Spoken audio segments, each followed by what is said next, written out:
We are also following the breaking news out of Los Angeles this morning. Unfortunately, the death toll continues to rise because of those fires. We've learned at least 24 people have died in those LA fires, that number up from the previous report of 16.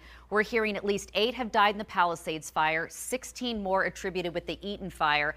And authorities believe, with so many people still missing, unfortunately, they believe that death toll is going to go up in the coming days.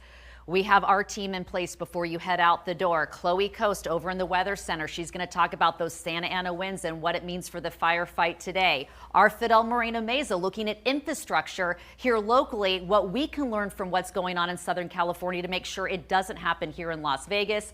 Our Evan Schreiber on the live desk as we check in with him now, talking about those conditions out there. Made it quite difficult for crews, Kim, to get a handle on the largest fires for nearly a week now. The deadly Eaton and Palisades fires in Los Angeles County have caused some devastating damage as that firefight continues. More than 37,000 acres have burned, with firefighters saying at least 10,000 structures have been destroyed. And then comes the steps of rebuilding here, because they're taking preemptive steps in California. The ongoing blazes are the costliest, most destructive in state history.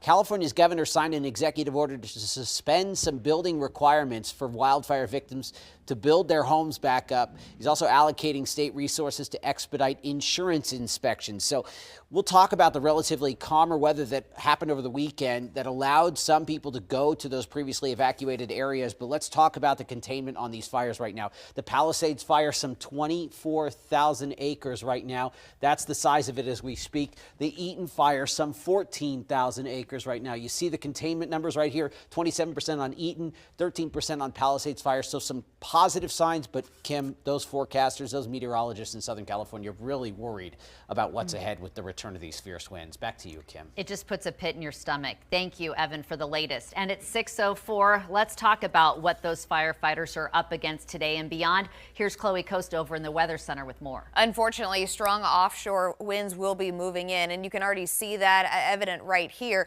As far as the air quality goes, air quality alerts are in place because of these fires burning, creating all of this smoke and haze in the area. People are told to stay inside, and if you're going to be out and about, wear a mask.